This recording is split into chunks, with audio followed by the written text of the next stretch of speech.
আমি 4 বার জাতীয় সংসদ নির্বাচন করলাম, 4 বারের মধ্যে 4 বারই মার খাইলাম, কোনো মারের পিছনে পাইলাম না।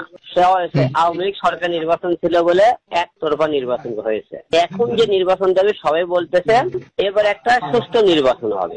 তাই যদি হয়ে থাকে ঢাকা 17 আসনে আমি মার খাইলাম, নিজের জীবনটা মনে করেন উৎসর্গ করে দিয়েছিলাম।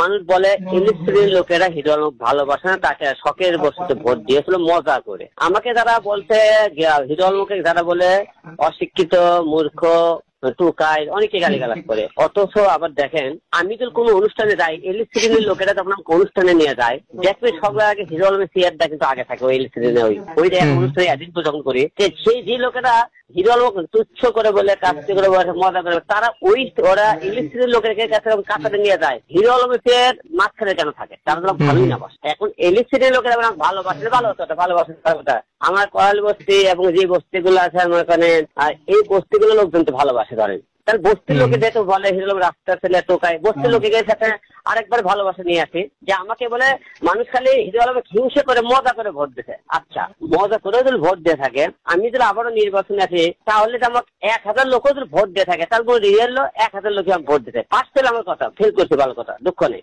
কিন্তু ইংলিশ শ্রেণীর লোকেরা বলে ভোট দেয় না, ওই আসলে ভোট করার যোগ্যতা আমার নাই। তাহলে আমি নির্বাচনের মাঠে যদি আসি তাহলে দেখতে চাই যে আমাকে লোকজন মজা করে ভোট দেয় না রিয়েলি ভোট দেয়। যারা আমাকে তুচ্ছ করে কথা বলে যার হিরো যোগ্যতা নাই সেই টাইমে লোকজন না পার্টি ছিল না বলে আপনি ভোট দিয়েছিল আমাকে, এই জায়গাতে আমি 4 বার মার খেলাম, আপনি 17 আসনে মার খেলাম, আমার নিজের জীবনটা চলে গেল। কি পাইলাম রাজনীতি মাঠ থেকে? কিছুই তো পাইনি, পাইছি কিছুই পাইনি, ধিক্কার লাঞ্ছিত ছাড়া।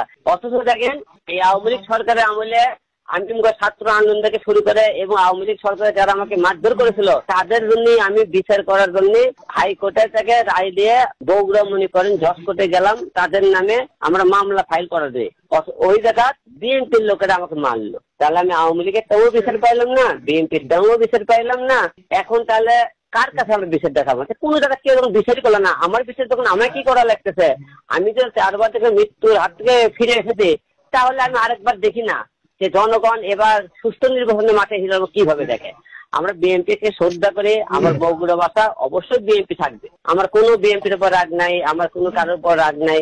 আমার রাগ হলো যে দেখছি আমাকে এক শ্রেণীর লোকেরা মেনেই নিতে চায় না হিরো আলম। কিন্তু হিরো আলম বাংলাদেশের কিছুই করেনি।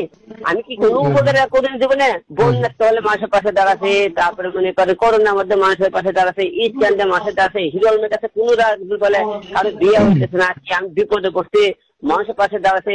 এবং দেশের এই যে মনে করেন 15 বছরের আন্দোলনের মধ্যে হিরো আলমকে কম লড়ছে, এইটাই তো এবার খেলা দেয় আপনারা দেখতে চাই, জনগণও দেখতে চাই। আমি জনগণকে আবারও প্রমাণ করে দিতে চাই।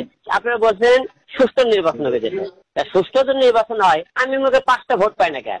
সুষ্ঠু নির্বাচন পরিবেশ আমাকে ইলেকশনের লোক বলেন এবং যে কটা আপনি লোকের নাম বলেন যারা আমার প্রতিদ্বন্দ্বিতা প্রার্থীগুলো থাকবে, তারা কি আমাকে ওই কি করোনা চোখে থাকে না আমার উপর অ্যাটাকিং আছে না স্বচ্ছ হিসেবে তাদের আমাকে এক শ্রেণী তারা আমাকে ভোট করার মধ্যে সুযোগ করে দেয় না আমাকে মনে করেন এরাও আবার হামলা করে না? যেহেতু সবকিছু মনে করেন সবাই তো চায় রাজনীতি মাঠে কৌশল একটু পরিবর্তন করে কিছু মাঠে নামাতে। আমরাও চাবো যে আগের তুলনায় এবার আমরা আবারও পরিবর্তন, এবারে মনে করি যেহেতু সুষ্ঠু নির্বাচন হবে সেই হিসেবে আমরা তো সাধারণভাবে সব বুক খুলে নির্বাচন করে মাঠে নামতে পারি।